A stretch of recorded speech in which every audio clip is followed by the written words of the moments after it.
नमस्कार शिक्षक साथियों, एक बार फिर से स्वागत है आपका चैनल चर्चा विथ मी में। साथियों, जैसा कि आपको विदित ही होगा कि वर्तमान में एआरपी के चयन हेतु प्रत्येक जनपद के जिला बेसिक शिक्षा अधिकारी द्वारा विज्ञापन निकाले जा रहे हैं। अब एआरपी के संबंध में कुछ शुरुआती चर्चा के साथ इस वीडियो को हम शुरुआत करेंगे और इस वीडियो में हम जानेंगे कि एआरपी किन किन विषयों के होते हैं, एआरपी के लिए अर्हता क्या होती है, एआरपी की परीक्षा का क्या प्रक्रिया है और एआरपी की सेवा अवधि का क्या प्रक्रिया है और इनका वेतन के संबंध में, यानी कि एआरपी के बिंदुवार हर चीज़ पे इस वीडियो में हम चर्चा करेंगे। तो सबसे पहले हम साथियों इस वीडियो में ये देखते हैं कि एआरपी किन किन विषयों के लिए होते हैं। तो एआरपी का जो अगर विषय की बात करेंगे तो 5 विषयों के लिए होते हैं। कौन कौन से विषय होंगे? अगर विषय की हम बात करें तो सबसे पहले गणित विषय, ठीक है, फिर उसके बाद सामाजिक विषय, उसके बाद अंग्रेजी, हिंदी और विज्ञान। यानी कि एआरपी जो है वह 5 विषय के रखे जाएंगे: गणित, सामाजिक विषय, अंग्रेजी, हिंदी और विज्ञान, ठीक है। और ये 5 विषय के 5 एआरपी प्रत्येक ब्लॉक में रखे जाएंगे। यानी कि एक ब्लॉक में यदि कुल एआरपी की संख्या बताई जाए तो वह होगी 5। एक गणित का, एक सामाजिक विषय का, एक अंग्रेजी का, एक हिंदी का और एक विज्ञान का, ठीक है। अब गणित, सामाजिक विषय, अंग्रेजी, हिंदी, विज्ञान के जो एआरपी रखे जाएंगे वह उनकी योग्यता क्या होगी, उनकी अर्हता क्या होगी। कौन से साथी गणित के एआरपी बनेंगे, कौन से साथी सामाजिक विषय के एआरपी बनेंगे, कौन से साथी हिंदी और कौन से साथी विज्ञान के बनेंगे, ठीक है। उसके लिए हम आगे शुरू करते हैं। देखिए, जो गणित है, गणित विषय के एआरपी के लिए सबसे प्रथम अनिवार्य अर्हता क्या है कि वह क्या हो? भौतिक विज्ञान, रसायन विज्ञान, गणित, पीसीएम यानी फिजिक्स, केमिस्ट्री, मैथ्स, समर से अनिवार्य हो। उसका स्नातक में ये सारे विषय क्या हो? अनिवार्य हो, ठीक है। इन विषयों के साथ स्नातक यानी ग्रेजुएट होना अनिवार्य है। ये गणित विषय की अर्हता है, ठीक है। हम ये विषय की अर्हता देख रहे हैं। इसके अलावा जो कुछ अन्य अर्हताएं हैं उस पर हम विषय की अर्हता जानने के बाद उस पर चर्चा करेंगे, ठीक है। अगला सामाजिक विषय के जो एआरपी होंगे उनके लिए क्या अर्हता होगी? तो उनके लिए जो अर्हता है वह है समाजशास्त्र, इतिहास, भूगोल, नागरिक शास्त्र, अर्थशास्त्र, मनोविज्ञान, सांख्यिकी, कृषि विज्ञान में स्नातक होना अनिवार्य है।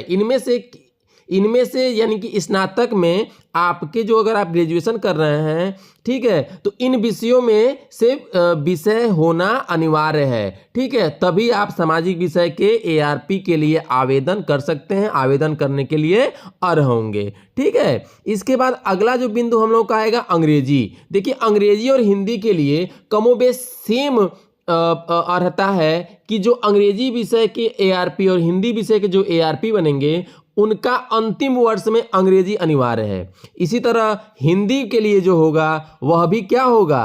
अंतिम वर्ष में हिंदी अनिवार्य है, ठीक है। यानी कि जो अंग्रेजी और हिंदी विषय के लिए एआरपी बनेंगे उनके लिए क्या है? अंतिम वर्ष यानी कि प्रथम, द्वितीय और तृतीय वर्ष में, जैसा कि आपको पता होगा यदि आप सामान्य स्तर का स्नातक कर रहे हैं, ठीक है, तो उसमें आपको प्रथम वर्ष में 3 विषय लेने होते हैं, ठीक है, और अंतिम वर्ष में आप केवल 2 विषय लेते हैं, यानी एक विषय छोड़ दिया जाता है। तो अब आप यदि आप प्रथम और द्वितीय वर्ष में अंग्रेजी या हिंदी से हैं और तृतीय वर्ष में आपने अंग्रेजी या हिंदी को छोड़ दिया है तो आप अलग अलग जो अर्हता, अलग अलग एआरपी के लिए जो अर्हता है, जैसे हिंदी के लिए आप अगर आपने तृतीय वर्ष में हिंदी नहीं लिया है तो आप हिंदी के प्रथम और द्वितीय वर्ष में भले आपने ग्रेजुएशन में हिंदी लिया है, लेकिन अगर तृतीय वर्ष में नहीं है तो आप हिंदी का एआरपी बनने के लिए आप अर्ह नहीं है। यही हाल अंग्रेजी में है। यदि आपने अंग्रेजी प्रथम और द्वितीय वर्ष में लिया है किंतु आपने अंग्रेजी विषय तृतीय वर्ष में छोड़ दिया है तो आप अंग्रेजी विषय के एआरपी बनने के लिए अर्ह नहीं है, ठीक है। तो ये आपकी अंग्रेजी हिंदी विषय के विषय में महत्वपूर्ण बिंदु हो गया। अब पांचवा और अंतिम बिंदु है विज्ञान। विज्ञान के लिए क्या होगा कि यहाँ पे जीव गलत लिख दिया गया है, मिसप्रिंट है ये। तो जीव विज्ञान, वनस्पति विज्ञान, जेबीसी, संवर्ग से अनिवार्य होना इसकी अर्हता है। ठीक है, तो ये विषय की अर्हता के जो बिंदु थे, महत्वपूर्ण बिंदु थे, उसको हमने देख लिया। अब देखिए इसके साथ जो अन्य अर्हता होगी, ये विषय के जो एआरपी 5 हमने बताया ना कि 5 विषय के एआरपी रखे जाएंगे, तो वो पांचों किस किस विषय के होंगे? गणित, सामाजिक विषय, अंग्रेजी, हिंदी और विज्ञान के होंगे। लेकिन उसके अलावा कुछ अन्य अर्हताएं हैं, जैसे पहला है अध्यापक प्रशिक्षण योग्यता हो, उनके पास क्या हो? टीचर ट्रेनिंग कोर्स उन्होंने किया हो, और उनकी जो नौकरी है वह कम से कम उनका जो ज्वाइनिंग है वो ज्वाइनिंग 5 साल पूर्व से हो, यानी कि वो अपने बेसिक शिक्षा परिषद में कितने साल से नौकरी कर रहे हो?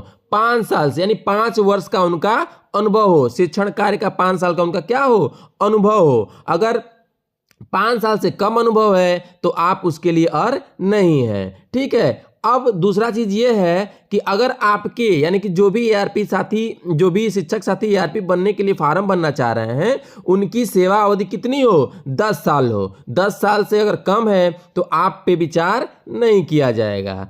अंतिम और महत्वपूर्ण बिंदु है कि न तो उस शिक्षक पे कोई कार्रवाई हुई हो, ठीक है, न ही कार्रवाई होने का प्रक्रिया जो है वह गतिमान हो, कोई जांच प्रक्रिया गतिमान ना हो। ठीक है, और इस आशय का प्रमाण पत्र कौन बताएगा, कौन देगा? संबंधित ब्लॉक के बीओ देंगे, और वह बीओ जो है बताएंगे कि अमुक साथी यानी अमुक शिक्षक जो है वह क्या है, किसी प्रकार की उस पर कार्रवाई नहीं हुई है और न ही कोई कार्रवाई की प्रक्रिया या जांच प्रक्रिया गतिमान है। ठीक है, अब अगर परीक्षा की बात करें तो अभी आपने ऊपर देखा सारे बिंदुओं की कि कौन कौन से एआरपी किस किस के लिए होंगे, तो किसके लिए आवेदन करेंगे और अर्हता के विषय में। अगर हम परीक्षा की बात करें एआरपी के लिए, तो जो भी शिक्षक एआरपी के लिए अगर फार्म भरेंगे तो सबसे पहले उनको उस विषय की अर्हता में आना पड़ेगा, यानी कि जिस विषय के लिए वो भर रहे हैं उस विषय के संबंध में जो अर्हता विज्ञापन में, विज्ञप्ति में दिया हुआ है उसको वो पूरा करें। पहली अर्हता तो ये है। दूसरा, उसके लिए क्या होगा? लिखित परीक्षा होगी। ठीक है, और ये जो परीक्षा होगी वह कितने चरणों में होगी? 3 चरण में होगी। ठीक है, पहले चरण में लिखित परीक्षा, दूसरे चरण में माइक्रो टीचिंग, और तीसरे चरण में क्या हो जाएगा? साक्षात्कार इंटरव्यू हो जाएगा। ठीक है, अब ये जो लिखित परीक्षा होगी वह 60 नंबर की होगी, और इस परीक्षा में जिस विषय के लिए आपने आवेदन किया है तो वह 60 नंबर की लिखित परीक्षा में प्रश्न जो आएंगे वह उसी विषय से आएंगे। जैसे अगर आपने अंग्रेजी विषय से आवेदन कर दिया तो अंग्रेजी विषय के आपके क्या होंगे? 60 प्रश्न अंग्रेजी, या 60 नंबर की जो लिखित परीक्षा में प्रश्न आएंगे वह अंग्रेजी विषय से आएंगे। इसी तरह हिंदी, अंग्रेजी और विज्ञान और गणित और सामाजिक विज्ञान के लिए होंगे। ठीक है, अब दूसरा माइक्रो टीचिंग 30 नंबर की होगी। अब माइक्रो टीचिंग में क्या होता है कि आपके शिक्षण कौशल को देखा जाता है कि आपको विषय की जानकारी तो है, लेकिन क्या उस विषय की जानकारी को आप पढ़ा कैसे लेते हैं, आपकी पढ़ाने का कौशल जो है वो कैसा है, तो वो 30 अंक का होगा। इसके बाद अंत में साक्षात्कार के लिए 10 अंक दिए जाएंगे। अच्छा, अब देखिए जैसा आपने देखा कि आपको कितने चरण की परीक्षा होगी? 3 चरण की। पहला आपका लिखित परीक्षा होगा, दूसरा आपका माइक्रो टीचिंग हो गया, तीसरा आपका क्या हो गया? साक्षात्कार हो गया। अब इन तीनों चरणों में एक बहुत ही महत्वपूर्ण बिंदु है कि पहले आपको, यानी कि पहले चरण में आपको क्या करना है? पहले चरण में जो परीक्षा होगी उसमें आपको 60% या उससे अधिक की अंक क्या होंगे? पाएंगे आप, तभी आप दूसरे चरण के लिए यानी माइक्रो टीचिंग के लिए आप क्या होंगे? क्वालिफाइड होंगे। सेम प्रक्रिया माइक्रो टीचिंग के लिए होगी कि यदि आप माइक्रो टीचिंग में 60% या उससे अधिक के अंक प्राप्त हैं तो ही आप साक्षात्कार के लिए चुने जाएंगे। और साक्षात्कार में क्या होगा? फाइनल सूची साक्षात्कार के बाद बनाई जाएगी, यानी कि लिखित परीक्षा में 60% और माइक्रो टीचिंग में 60% से अधिक अंक लाना अनिवार्य है। ठीक है, अब जैसे मान लीजिए इसके बाद मान लीजिए कि यदि परीक्षा हो रही है, ठीक है, और उसके बाद एक से अधिक साथी क्वालिफाइड कर गए, तब क्या होगा? तो उसके लिए क्या है कि एक से अधिक यदि अभ्यर्थी क्वालिफाइड कर जा रहे हैं तो उनका चयन मेरिट के आधार पे होगा, यानी कि जिसका मेरिट सबसे अधिक बनेगा उसको चयन कर लिया जाएगा और शेष अभ्यर्थियों को क्या हो जाएगी, वेटिंग सूची, वेटिंग लिस्ट बन जाएगा। ठीक है, और शेष में ऐसा नहीं है कि सबका बन जाएगा, केवल प्रत्येक विषय से 5 अभ्यर्थियों की प्रतीक्षा सूची यानी कि वेटिंग सूची बनेगी, वेटिंग लिस्ट बनेगी। और यह वेटिंग लिस्ट कितने महीने के लिए वैध होगी, 6 महीने तक। 6 महीने तक ये वेटिंग लिस्ट जो है वह वैध होगी, उसके बाद यह स्वतः क्या हो जाएगी, खत्म हो जाएगी। अब अगर वेतन की बात करें कि इस एआरपी पद के लिए अगर आपने आवेदन कर लिया, आपने क्वालिफाइड कर लिया इसका परीक्षा, आपका चयन भी हो गया, तो इसका वेतन क्या होगा। तो देखिए इसके वेतन में कोई बढ़ोतरी नहीं होती, यानी कि अगर आप शिक्षक हैं, सहायक अध्यापक हैं अथवा प्रधानाध्यापक हैं तो आपको क्या होगा, जो उस विद्यालय जिस विद्यालय के आप सहायक या प्रधानाध्यापक कार्यरत करते हुए जितना आपका वेतन मिलता था उतना ही वेतन आपको एआरपी के रूप में मिलेगा। एआरपी का पद ग्रहण करने के उपरांत आपके वेतन वृद्धि में या वेतन में कोई वृद्धि, कोई बढ़ोतरी नहीं होगी। इसमें आपको एक 2500 रुपये का मोबिलिटी भत्ता मिलता है। क्या मिलता है, मोबिलिटी भत्ता मिलता है, और यह 2500 रुपये मासिक होता है, लेकिन यह प्रत्येक महीने यानी कि एक तरह से कह सकते हैं कि आप समय समय से नहीं मिलता है। अब इसको आप अच्छे दृष्टिकोण से भी देख सकते हैं कि एक ही साथ आपको एक अच्छा अमाउंट मिल जाएगा, जो आपको एक क्या हो जाएगा कि एक साथ मिलेगा तो आपको अच्छा लग सकता है। ठीक है, लेकिन अगर 2500 रुपये महीने मिलेंगे तो आपको होगा कि 2500 मिल रहा है, लेकिन आप ये अगर 2-4-5 महीनों का एक साथ मिल रहा है,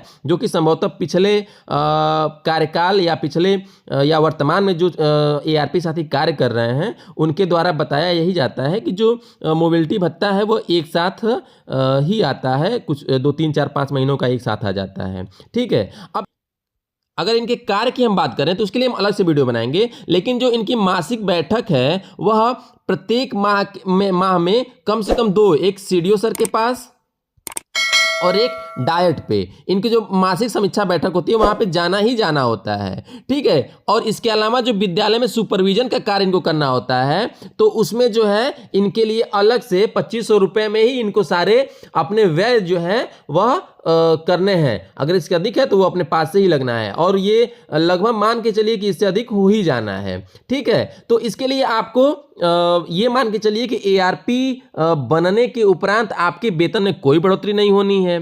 ठीक है, और इसके अलावा अन्य कुछ बिंदु हैं, जैसे अगर आप नगर के हैं तो नगर में ही आपका चयन होगा, ग्रामीण के हैं ग्रामीण में ही चयन होगा। लेकिन अगर विज्ञापन में संबंधित जिला के बीएसए द्वारा यदि कोई परिवर्तन किया जा रहा है तो उसमें परिवर्तन हो सकता है। साथ ही इनके चयन के संबंध में प्रथम दृष्टया आप ये कह सकते हैं कि इनका चयन जिला परियोजना अधिकारी या जिला परियोजना कार्यालय में होता है, वहां कार्यभार ग्रहण करने के उपरांत इनका ब्लॉक का आवंटन होगा।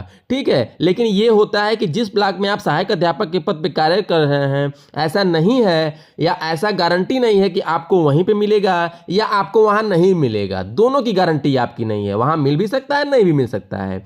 प्रथम दृष्टया सामान्यतः ये माना जाता है या विगत कार्यकालों में ये देखा गया है कि जिन साथियों का मान लीजिए विद्यालय उनके घर से दूर है तो वह अपने नज़दीकी ब्लॉक में एआरपी बन जाते रहे हैं और वहाँ पे वह कार्य करते रहे हैं। तो ये अपनी दूरी को घटाने का भी एक एआरपी बनना एक क्षमता के दृष्टिकोण से कदम उठाने वाले कृत्य रहे हैं कुछ साथियों, शिक्षक साथियों को। अच्छा, एक चीज़ और महत्वपूर्ण चीज़ इसमें है कि जो इनका कार्यकाल होगा एआरपी का वह केवल कितने साल के लिए होगा, 3 साल के लिए होगा। ठीक है, होगा तो वही 1 साल के लिए। ठीक है, लेकिन अधिकतम कितने साल के लिए होगा, 3 साल के लिए होगा। और प्रत्येक वर्ष के अंत में इनका क्या होगा, परफॉर्मेंस अप्रेजल के आधार पर इनका क्या होगा, कार्यकाल बढ़ेगा। परफॉर्मेंस अप्रेजल के आधार पर इनके कार्यकाल में बढ़ोतरी होगी और जो अधिकतम कितने साल तक होगी, 3 साल तक होगी। ठीक है, उसके बाद इनको 3 साल के बाद अभी तक का जो शासनादेश या अभी तक के जो विभिन्न आदेश आ रहे हैं वह यही है कि जो 3 साल तक एआरपी के रूप में कार्य कर चुके हैं वह दोबारा फॉर्म भरने के लिए योग्य और नहीं है। ठीक है, अब आपको क्या लगता है यह जो 3 साल की वैधता या 3 साल तक के कार्य करने के बाद जो इनको अनर्ह कर दिया गया है वह सही कदम है या नहीं सही कदम है, कमेंट बॉक्स में कमेंट करके जरूर बताएं। मिलते हैं हम अगले वीडियो में, तब तक के लिए नमस्कार शिक्षक साथियों।